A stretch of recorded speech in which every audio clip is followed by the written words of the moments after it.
నమస్తే అండి. మనం పెళ్ళినాటి ప్రమాణాలు ఆఖరి భాగం చెప్తున్నానండి.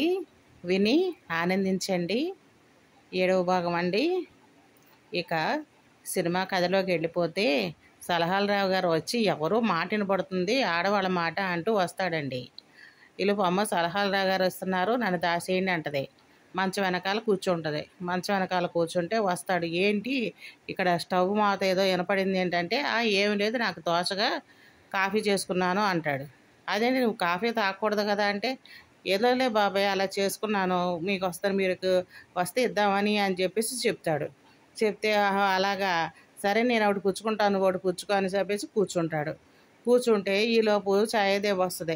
వచ్చి ఏంటండి మీరు ఇక్కడే కూర్చున్నారు, ఆయన 2 కప్పులు కాఫీ ఏంటండి అని అంటే, ఏం తోచక చేశాడంట అబ్బాయి, నేను ఒకటి పుచ్చుకున్నాను, నువ్వు కూడా ఒకటి పుచ్చుకో అంటాడు. సరేనని ఇద్దరు కాఫీలు తాగుతారు. కాఫీలు తాగిన తర్వాత ఆ అమ్మాయి చీర చెంగు మంచం మీద నుంచి యువతలకు ఉంటుందండి.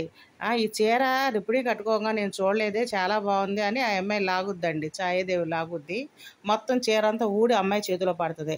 ఆ చీర తీసేసి పక్కన పెట్టి, ఏంటి చీరనే ఏంటి కృష్ణారావు అంటే, లేదు నేను రుక్మిణి తీసుకున్నాను, తనకు నచ్చితే సరే, లేకపోతే రిటర్న్ ఇచ్చేద్దామని అని అంటే, రిటర్న్ ఇచ్చే చీరలు ఇలాగైనా పడేసుకునేది, బీరువాలో పెట్టు మడత పెట్టి అని చెప్పేసి ఛాయాదేవి అక్కడ పెట్టేసేసి వెళ్ళిపోతారండి ఇద్దరు కూడా. ఇక నాకు నిద్ర వస్తుంది బాబాయ్, మీరు వెళ్తారా అంటే, అలాగే వెళ్ళిపోతాం అని చెప్పేసి వాళ్ళు వెళ్ళిపోతారండి. వాళ్ళు వెళ్ళిపోయిన తర్వాత అప్పుడు ఆ చీర అమ్మాయికి వస్తే కట్టుకొని ఆ అమ్మాయి వెళ్ళిపోతుందండి రాధ. ఇంకా అలా జరుగుతున్న ఈ క్రమంలో పార్కులకి వాటికి కూడా తగ్గించడండి. ఆ అమ్మాయి ఇంటికి కూడా వెళ్తూ ఉంటే ఈ ఆకర్షణ ఇట్లాగే పెరుగుతూ ఉంటుందండి. సలహాలరావు ఆకాశరామన్న ఉత్తరం రాస్తాడండి రుక్మిణి వాళ్ళ అన్నయ్యకి. రుక్మిణి వచ్చేస్తుందండి, పుట్టింటి నుంచి రుక్మిణి వచ్చేస్తుందండి. రుక్మిణి వచ్చేసరికల్లా ఈ కృష్ణారావు రాధ ఇద్దరు ఇంట్లోనే ఉంటారండి. ఉండి మాట్లాడుకుంటూ ఉంటే ఈలోపు రుక్మిణి పిల్లలు దిగుతారండి. ఎవరో దిగారంటే, అయ్యో మా ఆవిడ వచ్చేసింది, మనల్ని చూసి అపార్థం చేసుకుంటుంది అని అంటాడు కృష్ణారావు.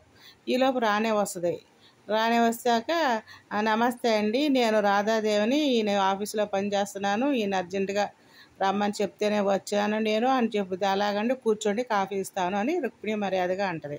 లేదండి ఇంకోసారి వస్తానని చెప్పేసి మీరు త్వరగా వచ్చేయండి అని చెప్పి వెళ్ళిపోతుంది.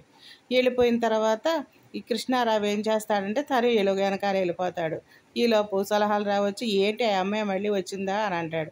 ఎవరు ఆమె టైపిస్ట్ అంట కదా, ఆయన ఆఫీసులో పనిచేస్తుందంటే ఆయన అర్జెంటుగా తీసుకెళ్దామని వచ్చింది బాబాయ్ అంటది. ఏంటమ్మా, లేదమ్మా వీళ్ళు శృతి మించేస్తున్నారు, ఇలా కాదు, ఇలా కాకుండా నేనేం చేస్తానంటే, మీ అన్నయ్యకి ఎలాగ ఆకాశరామన్న ఉత్తరం రాశాను, మీ అన్నయ్య వస్తాడు, ఈ పని చెప్తాడు, వీడు మరీ శృతి మించిపోతున్నాడు, ఇల్లు పిల్లలు ఇళ్ళని మర్చిపోతున్నాడు అనుకుంటా వెళ్ళిపోతాడండి. వెళ్ళిపోయిన తర్వాత ఇక పార్కులోకి వెళ్ళిన తర్వాత ఇలా అన్నయ్య వస్తాడండి. ఇలా అన్నయ్య వస్తే పార్కులో ఉన్నారు అని సలహాలు చెప్తాడండి. పార్కులోకి వెళ్తాడు. పార్కులోకి వెళ్ళిన తర్వాత ఈ బామారిని చూసి ఒక పరుగు పెడతాడండి కృష్ణారావు. వెళ్ళిపోయిన తర్వాత ఇంటికి వచ్చేస్తాడండి. ఇంటికి వచ్చేటప్పటికి కృష్ణారావు బావా అనుకుంటే వెనక వెళ్తాడు. అయినా సరే అందడండి. ఇంటికే వచ్చేస్తాడు. ఇంటికి వచ్చేస్తే అప్పుడు అంతకన్నా ముందే బావగారు వచ్చేసేసి ఇక్కడ ఉంటే, ఏంటి చెల్లాయి మరి ఇట్లా శృతి మించేస్తున్నాడు బావగారు, ఆయన పని చెప్తాం మేము, నువ్వు పక్కకి వెళ్ళిపో అని అంటే, లేదు అన్నయ్య అతను అలాంటి వాడు కాదు, మీరేం చేయకండి, ఆయన చాలా మంచివారు అనేది సమర్థించుకుంటూ ఉంటుంది రుక్మిణి. లేదమ్మా చెల్లాయి, నీకు అన్యాయం జరిగిపోతుంది, అన్యాయం జరిగితే నేను చూడలేను, పలానా రాధాదేవి వెనకాల ఈయన తిరుగుతున్నాడు అంటే అలాంటి మాటలు అనబాగడం నేను సహించలేనని రుక్మిణి అంటది.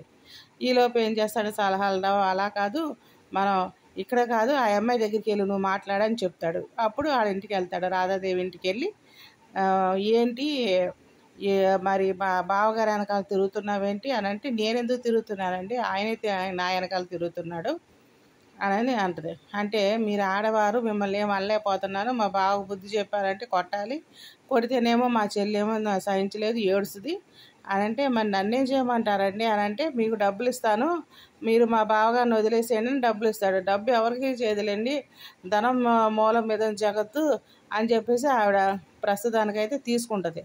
తీసుకున్న తర్వాత సరే నేను వెళ్ళిపోతున్నాను, మీరు మాత్రం మా బావగారు ఇంకా చూడబాకంటే మా బావగారిని వదిలేయండి అంటే చెప్పుకుంటూ వెళ్ళిపోతాడు. ఆమె నవ్వుకుని ఊరుకుంటుంది. నేనెందుకు పడతాను, అతను ఏదో స్నేహంగా ఉంటే నేను స్నేహంగా ఉంటాను, అంత మాత్రాన అబద్ధాలేం కాదులే అని చెప్పేసి అనుకుంటుంది. ఒక ప్రోగ్రాం వేస్తారు ఆఫీస్లో. ఒక ప్రోగ్రాం వేస్తే అవి ఏం చేస్తారు, అక్కడ అందాల పోటీలు పెడతారు. అందాల పోటీలు పెడితే అందులో పాల్గొంటుంది. రాధాదేవి పాల్గొంటుంది. అందరికన్నా అందంగా తయారైపోయి ఉండే ఆ అందంగా తయారైపోయిన ముస్తాబులో కృష్ణారావు పరవశించిపోయి ఆ అమ్మాయి చేయేస్తాడు, భుజం మీద చేయేస్తాడు. రాధా, నువ్వు నాకు కావాలి, నువ్వు లేకపోతే నేను జీవించలేను, నువ్వంటే నాకు చాలా ఇష్టం, ఇన్నాళ్ళు మన ప్రేమ ఇంతేనా ఇలాగా అని చెప్పేసి దగ్గర తీసుకోపోతా ఉంటే ఆకండి కృష్ణారావు గారు, మీరు స్నేహంగా ఉన్నారని నేను స్నేహంగా ఉన్నాను తప్ప నేను మీ మీద ఎటువంటి నాకు ఆలోచనలు ఉద్దేశాలు ఏమీ లేవండి. స్నేహంగా ఉన్నాను, అంత మాత్రం చేత మీరు ప్రేమ అనుకుని ఆకర్షణ అనుకుని నన్ను మీరు ఎట్లా అంటాం బాగోదు. మీ బావగారు చూస్తే డబ్బులు ఇచ్చారు, నేనేమనుకుంటున్నారో ఏంటో, ఈ డబ్బులు మీ బావగారికి ఇచ్చేసేయండి అని డబ్బులు ఇస్తుంది. ఇదంతా కూడా బయట నుంచి వింటాడండి. ఆయన బావగారు వింటాడు. రుక్మిణి అన్నగారిని, ఓహో ఈవిడ చాలా మంచి ఆవిడే అనుకుంటాడు. అనుకుని ఇంటికి తీసుకొచ్చిన తర్వాత అప్పుడు పరమానందయ్య గారు వస్తారండి. పరమానందయ్య గారు కూతురేనండి రాజసులోచన రాధాదేవి అండి.